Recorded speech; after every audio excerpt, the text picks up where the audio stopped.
you doing here today? I'm kidding. Thank you so much for clicking on this video. I really appreciate it, and I appreciate you and your time. My name's Audrey, in case you're new here. Hello. This is my second YouTube channel, and I have another YouTube channel that's only about crime, so a little bit of a different vibe over on that channel. But if you like true crime, check out that other channel here on YouTube. And I'm on Instagram. Head out to the Instagram page too. You can see my cats, what's going on at the house, my son Johnny, who's disabled, and yeah, just kind of behind the scenes what I'm doing here at the house and running errands and stuff.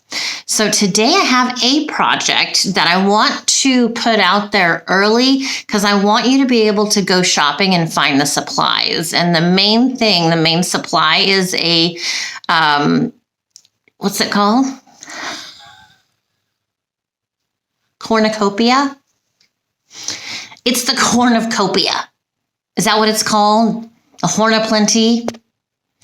I got mine at a thrift store in a big pack of stuff.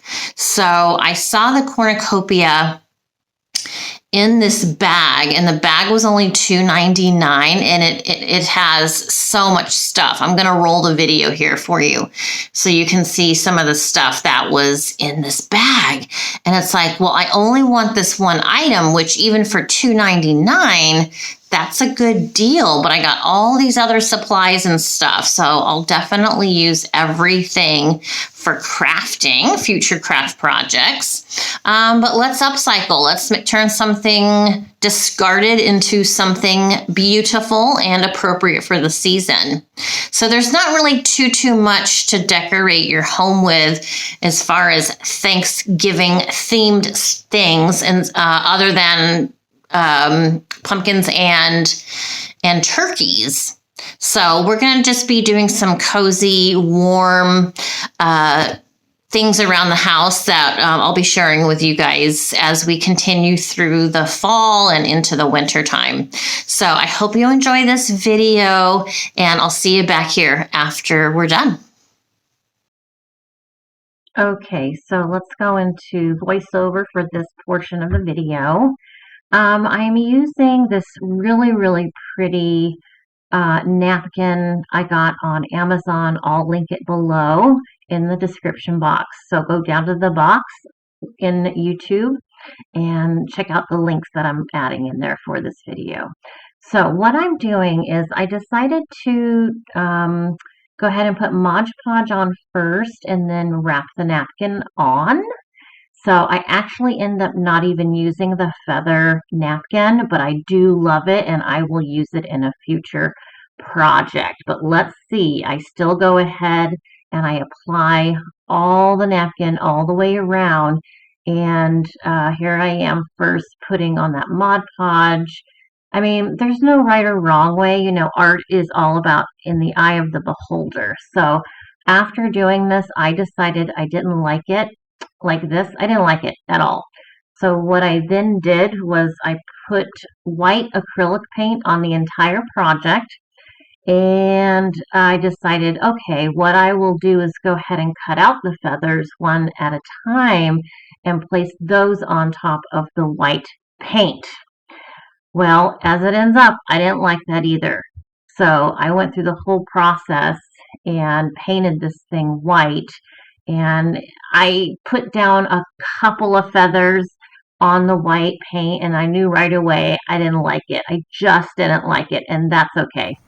Okay, so let me show you where I'm at. I'm not frustrated at all, but I just want to show you what's going on with my cornucopia here.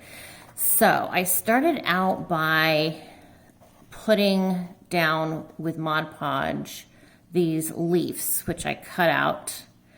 Some of them I took the backs off, the 2 extra layers, which is what you're supposed to do. That didn't look good.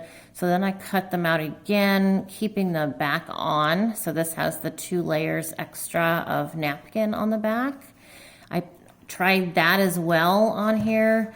I just didn't like the way it looked. I just don't. So I painted over the whole thing 2 coats of white. And the acrylic paint I used was this one. It's not a heavy bodied paint, it's just a basic crafting white paint. Then I decided I'm gonna go ahead and try and use this napkin. I love this toile kind of feeling to it with the blue and the white. I have a pumpkin that we did together, if you recall that. I did a jack-o'-lantern in this pattern, and it's stunning. I wish I could have it out all year. So I thought, I'm gonna try this one. So that's where I'm at, and so let's go ahead and see what this is gonna look like.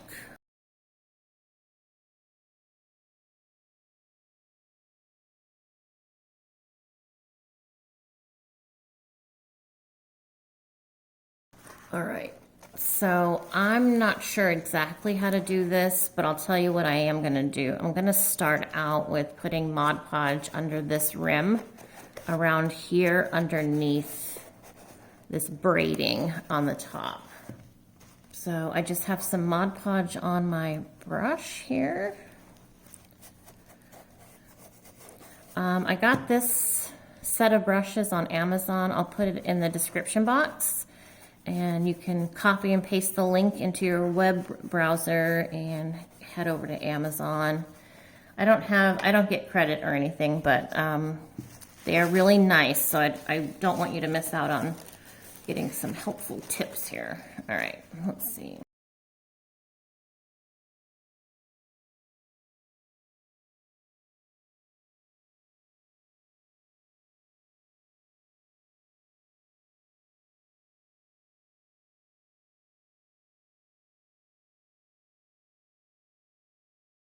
And I'm just gonna work my way down.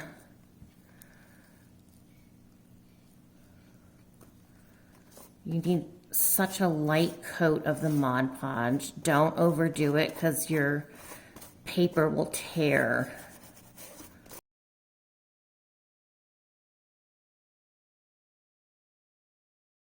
I think this is going to end up overlapping, but I'm okay with that. It's such a busy pattern. It doesn't really create a problem. And then we'll go over this once the napkin's put on and it dries completely. We'll go over this with either a matte coat of Mod Podge or a glossy coat. And I'm slitting it. I'm giving it a slit in some areas where it will overlap, but I don't want it to overlap all at once. So I want to put one layer down there of overlapping, and then I will do the second piece. Otherwise it creates like a lump. Oh my God, I just love these napkins so much. I will also put these down in the description. Another Amazon. Pretty much everything's from Amazon. My whole life.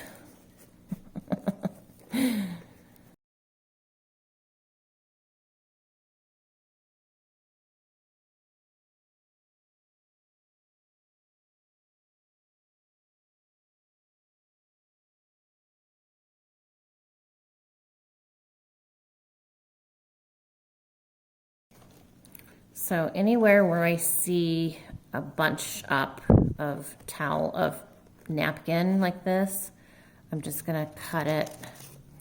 That enables me to lay it down flat,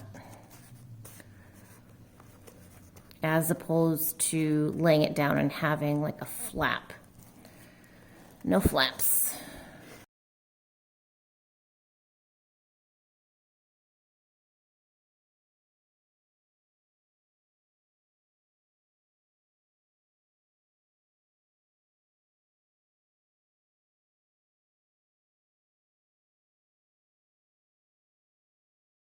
This piece I had left over from the other project, so instead of wasting it, I'm gonna go ahead and use it up. Again, very small amounts of Mod Podge. So sometimes I'm putting the Mod Podge on the item first, and then sometimes I'm putting the napkin down and then doing the Mod Podge over that, just to see which way I like better. And I think it just depends on what you're working on. Like this is a basket, so this basket's different than a smooth surface. So I'm just playing around, but it's working.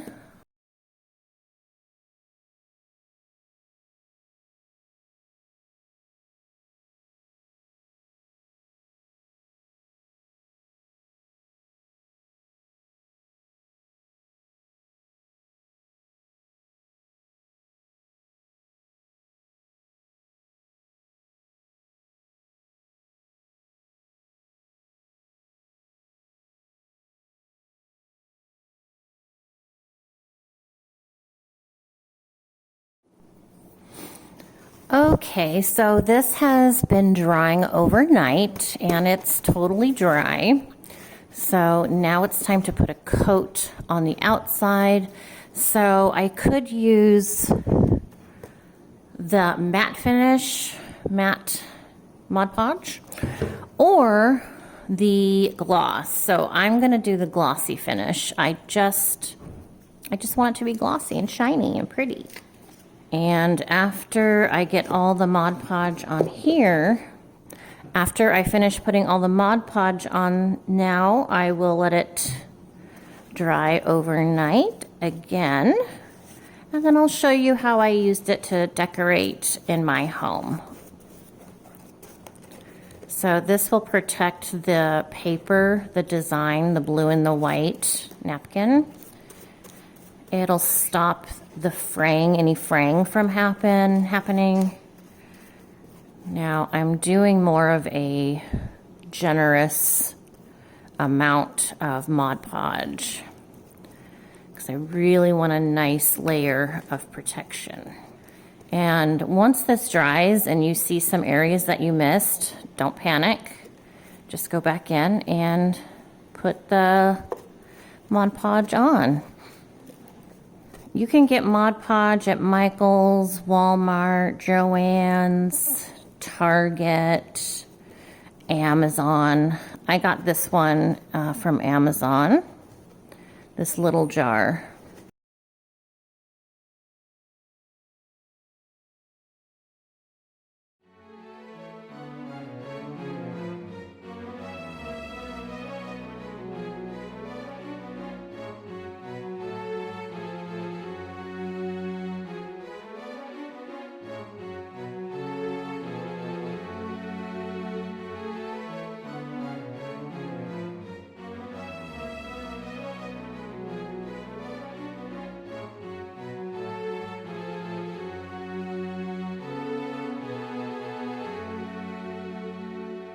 Okay, so how did you like this project? I think it turned out nice.